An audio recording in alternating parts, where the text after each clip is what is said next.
What is up, guys? Welcome back to the channel. On this episode, we're gonna start on the plumbing. Now on the plumbing, I think I'm gonna end up splitting it up into multiple videos, only because we're missing some parts that we're still waiting to get in.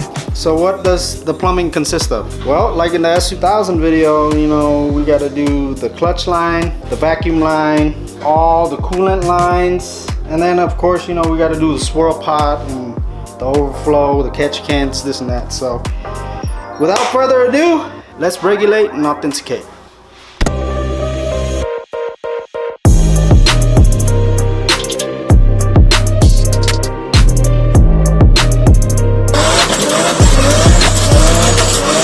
So the first thing we're gonna do is I want to do the clutch line. So like the S2000, I'm gonna do a hard line, but we're in a dilemma right now. So I don't know if I want to run it like through here and then down over here and then here, or if I want to run it in between this frame rail right here, which I think it's gonna be kind of hard considering how tight that area is. Or we can try to run it in between the engine mount right here. The engine mount. Yeah. Engine mount safer. I don't know, it's your car, Jaden. What do you think? Engine mount. In between the engine mount? Yeah. So when we take off the engine or take it out, it won't get caught up. Well, actually, if you go in between here, it will get caught up. Where the engine mount? Right here, in between here.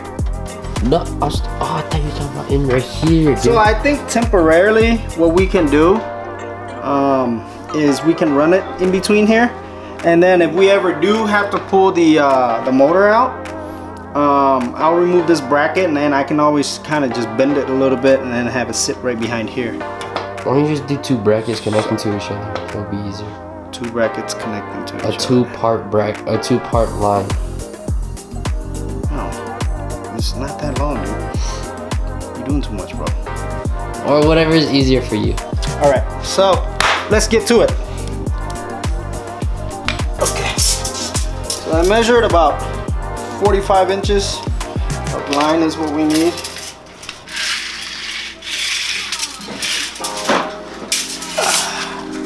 Remember, guys, anytime you do brake lines, it's good to have one of these the sewing measuring sticks thingy in the bumper.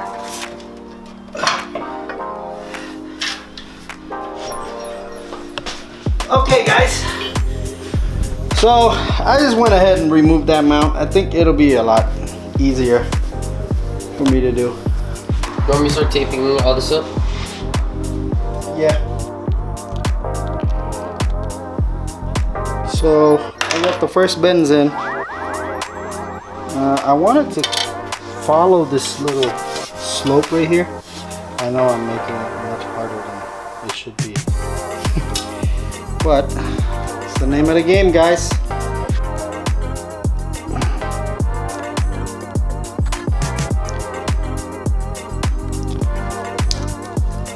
Check this out, guys. Bam. So it goes there, bends all to here. It's a clean line, my friend. Itty chat, thank you for the 50 bits. What does that even mean, dude? Huh? What does that even Bits mean? is the Twitch donating thing. I think you pay money. Yeah, you pay money to donate them. That's how far we got, guys. And look, it still has play. It fits right in between that channel. So I think I'm gonna do like an extra 90 right here. And then just a little kick out, and then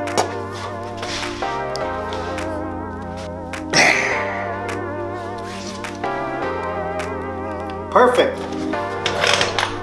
We still got like some room in between here, so it doesn't rub or anything. Very oily.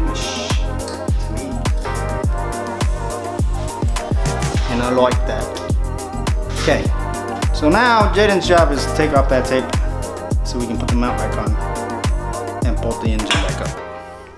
Alright guys, so before we put the tranny back up to the engine mounts, just wanted to show you guys this little chaser kit that we got right here. It has all the Honda threads on here. And you can use a 14 millimeter on it. Yep. So you can chase everything. Pretty neat. I'm gonna give Ghost Boy Aki his flowers because I saw him use this. And it comes with a file too. So each side is a thread pitch. You can just file the bolt or whatever. Pretty cool. And I'm chasing the training ones right now. You just put it in there and then you thread it by hand. See, it gets kind of stuck right here. Then I can just chase it.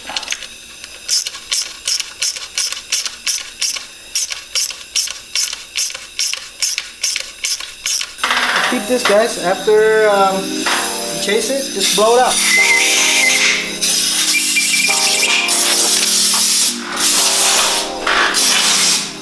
Golden now.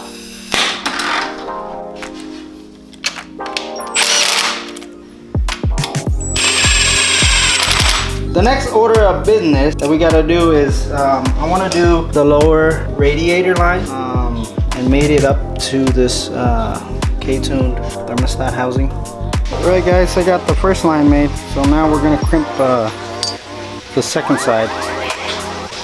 We have to put it in the hose expander so it makes it easier. Put this in. Sponsored by XRP. Actually not. Not sponsored. What kind of die is it? It's a dash 16. 7,500 PSI. No, it's not recommended. It all depends. Okay, hold it for a little bit. And then release. So the manual calls for 1.19 inches. 1.191. Yep. We are within spec. Is that inches? Yep. Here we go, guys. We got our first line made. I don't have the clamshells yet. We're still waiting for them. They're on their way. But we're gonna call it a night. I'll see you guys tomorrow when we do some other stuff because it's getting late and I'm working on 8 hours of sleep in 2 days. Facts. See you guys tomorrow. We're back, chat. Day 2. What we're gonna do next is I think either the fuel lines or the catch can. But before we do any of those, I want to remake these brackets because we kind of mangled them a little bit. Like always, Amazon special tools, boys. We don't need anything fancy. Perfect. I gave it a little too much sauce. There you go, chat. The next thing I think we're gonna do is I'm gonna do the hard lines for the fuel. So the plan is to have the 2 lines start from right here, run parallel over here and stops. I'll tie it into the soft lines here so when the engine vibrates, we don't have to worry about it. I need to figure out a bracket system though. Maybe I will make a little tab off of here and then yeah, make a tab off of here so it has kind of like a support. So now I'm gonna measure the tubing because what I got was this super high polish stainless line from McMaster Car. So it has that Gucci look. $50. $50 for this tube of 6 foot. So, all right, I'm gonna measure and cut the tube, and then we'll be right back. I'm going to put the manifold back on. That way I have a better visual of what I want to do in terms of routing. What's right? Okay. All right, chat. So after careful consideration and planning, this is the move for us. So here's my vision. So we're gonna have these two lines running parallel, and then I'm gonna stagger these right here, and then have the lines run straight. One up here, and then one through there, and then up here. And we will have a very, very clean engine bay. You guys are probably wondering, why am I going the extra mile like this? Well, you guys know I love a clean and tucked engine bay, and also I like innovating. I've looked at tons of pictures, and I just hate how usually like all the lines are running like, you know, like a whole octopus in here. So yeah, this is my plan, this is my idea, and I'm gonna go with it. See you when I start welding.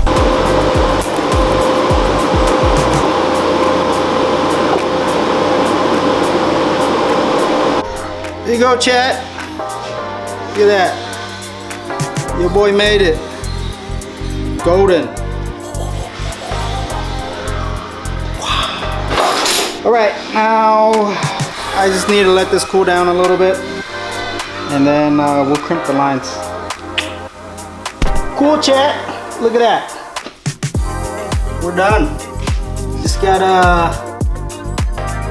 put these clamshells in,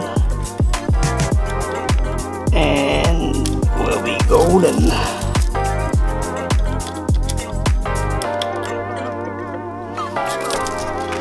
What do you guys think so far, eh? Jaden? What do you think, dude? Comment down below, guys. Comment down below. Tell me what you guys think. Let me know. I want to know your guys' input. I know it's overkill, but come on, man. Look at that. How clean is that? Have you seen an engine bay that clean before, Jaden? Yeah. Well, that's it for this. I'll catch you guys tomorrow when we do the Catch cans. The catch cans, because it's now 2 o'clock in the morning. It's day 3. What we're gonna do today, catch can. So I've been contemplating for like the last 30 minutes on where we want to put this that makes it look clean, and you know, my number one goal is to tuck the plumbing as clean as possible. And so originally I bought these because I thought they would fit right here, but as you can see, only one can fits here. And then this can, it's too close to the motor for comfort. Originally what I wanted was the Nuke Performance, because it's a slightly bigger can, but it has 2 ports in there and then 1 filter. So we could have just ran one here, but they were out of stock of the one I wanted, so we ended up getting this. The only other logical place would be right here. There was an OEM hole. I flipped the bracket and it mounted up to the hole just right, but it was a little too close to the alternator, so I didn't like that. It would be like right here. See? But I want to move it over a little bit. Have it sit like right here. We're gonna have to take off the intake manifold, the alternator, and the radiator, so I can drill a hole and put a rib nut in there. So yeah, that's what we're gonna do. So I'm gonna have Jaden do all the removing, since I've been doing all the work the last few days. So you guys can enjoy the time lapse of Jaden taking this off. There's only embers left in what was a fire, and all the loneliness got me feeling tired. It's aching in my chest. It's like a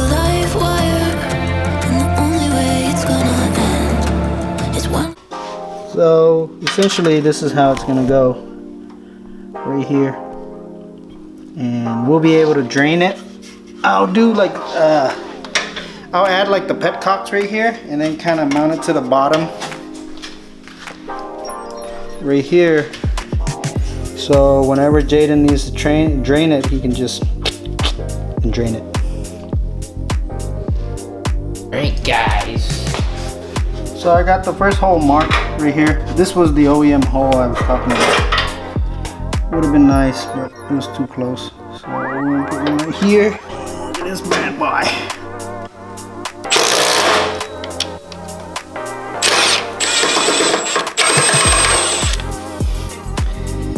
Jaden. Too much sauce though. did you? Yeah. Just check the paint, bro. Just stuck there forever.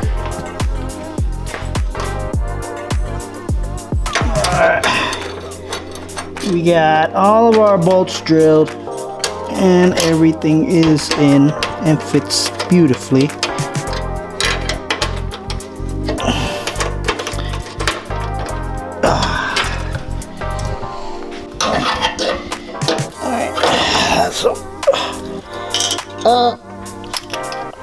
Alright, so you guys are probably questioning why we only got 2 screws in here.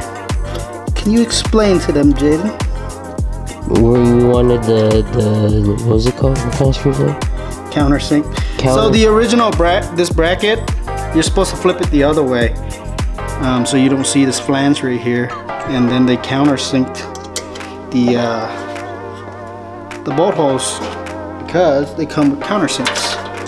But if we mounted it that way, it would sit too high and it would hit the alternator, so we had to flip it. So I'm probably run out to Ace Hardware later after we're done and get some button head. But look at that. It's essentially what it looks like. So now we're gonna run the lines. I'm gonna crimp these 2 lines first.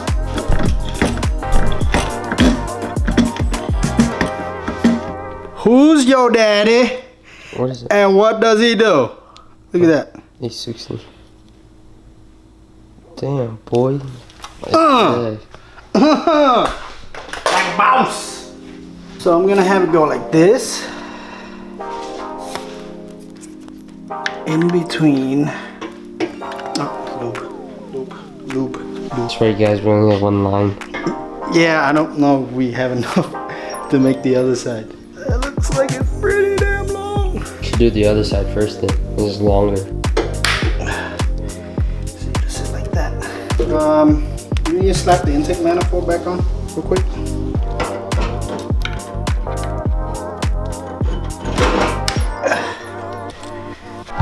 Alright guys, so looks like we goofed a little bit. I goofed. He goofed. When we were testing these cash cans, we forgot about the filter.